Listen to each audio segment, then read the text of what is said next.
let's focus in on Tyreek and Tua for a minute. Dan Orlovsky, with Tyreek Hill on his team, what is Tua Tagovailoa now in Miami?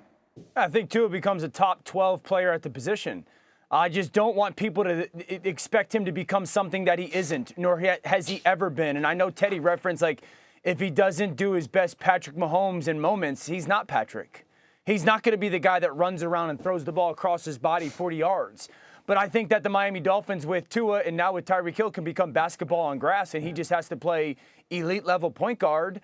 I would tell you this, if I had to ask everybody at home paying attention and people on this show right now, what quarterback last year threw the ball at or behind the line of scrimmage most in the NFL, who would you say? It's Patrick Mahomes. Patrick Mahomes threw the ball at or behind the line of scrimmage the most last year in the NFL. He just so happened to have Tyreek Hill. That's what's going to be this offense right now. And I get your point, Teddy, of saying, like, he's got to throw the ball downfield, and you know this just as much as anybody. I think there's two ways you throw the ball downfield in the NFL. You either have a freakazoid, a Julio Jones, a DeAndre Hopkins, where you can go, my guy better than your guy, I'm going to throw it downfield, or you got to be phenomenal at the play-action pass. Mike McDaniel, their new head coach, is going to be phenomenal designing stuff to create chunks in that play-action game. And I just think this offense is going to be basketball on grass with their speed and physicality on the offensive line now. Go ahead, Teddy. Yeah, Dan, there's a reason why Patrick Mahomes was so successful throwing the ball behind the line of scrimmage to those receivers. It's because there was the threat that he would throw it deep, and Tyreek Hill gave him that threat. Early on for Tua, okay, if he doesn't show at least any courage of using this weapon properly, all right, so it's all, Tua led the league, one of the quarterbacks, 10-yard completion, that's been his average, okay, him and Ben Roethlisberger. So if it keeps that way, we can play tight defensively. If you don't show me early that you're willing to just throw that thing up, or play calling that you're going to take Tyreek Hill down the field and show that you can do that and threaten that, defenses are going to just tighten up to everything short. But I can't throw the ball downfield if I've got a bunch of guys that aren't good on the perimeter, that are slow, and my offensive line stinks. Now that they've got the best offensive signing in free agency and speed, you'll see the ball go downfield a little bit more. I'm confident in that. And they've improved their offensive line also. I'm sorry, go ahead, Greeny. What I was going to ask you, if someone watching this thing and observing this thing from a distance were to say that the Dolphins, from the moment they took Tua Tagovailoa ahead of Justin Herbert, have literally done everything they can to try to justify that pick, taking Jalen Waddle in the first round last year and dramatically overpaying for Tyreek Hill this year, and all in trying to justify the fact that they took the wrong quarterback in the draft that year, what would you say in response? I'd say Mike Greenberg is the only person saying that because it's foolish. Like, I think Tyreek Hill, to Teddy's point, Tyreek Hill makes everything easier, even if he doesn't catch one deep pass. Because as soon as he lines up on the field as a cornerback, I can tell you, I'm looking for my safety help. I'm getting deep.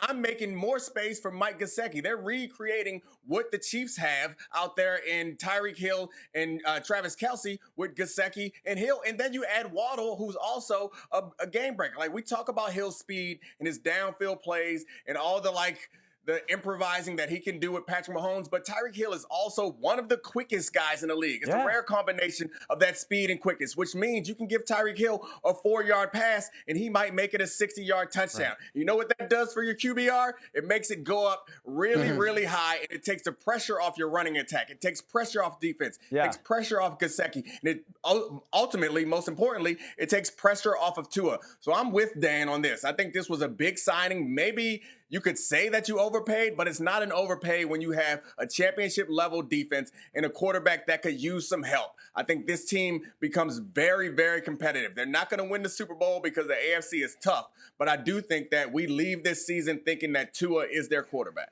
Go ahead, guys. Maybe this is the question then. Maybe the question is this, is Tua the type of quarterback that can properly utilize a weapon like Tyreek Hill? Yeah.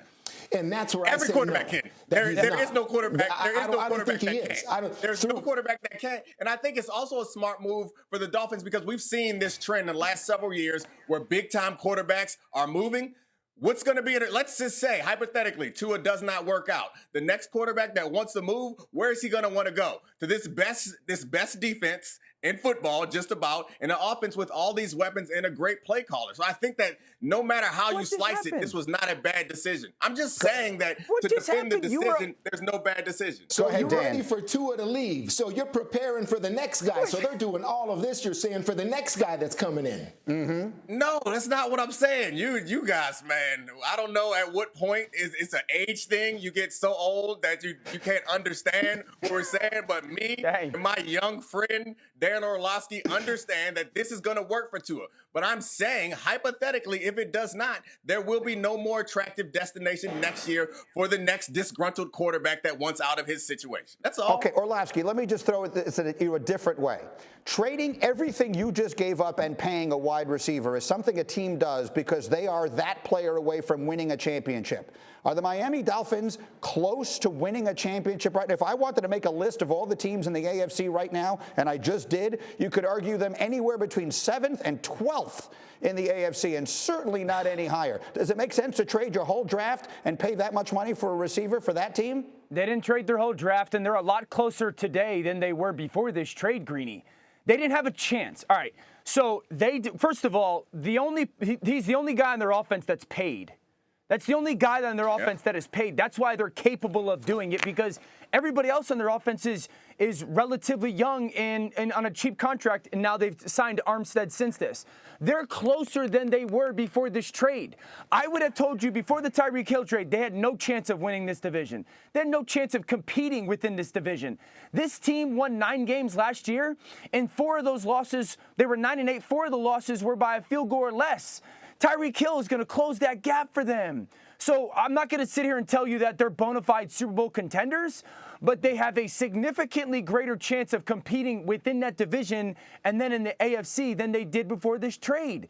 I don't understand why you don't think this is a smart move by Miami. Thank you for watching ESPN on YouTube. For live streaming sports and premium content, subscribe to ESPN+.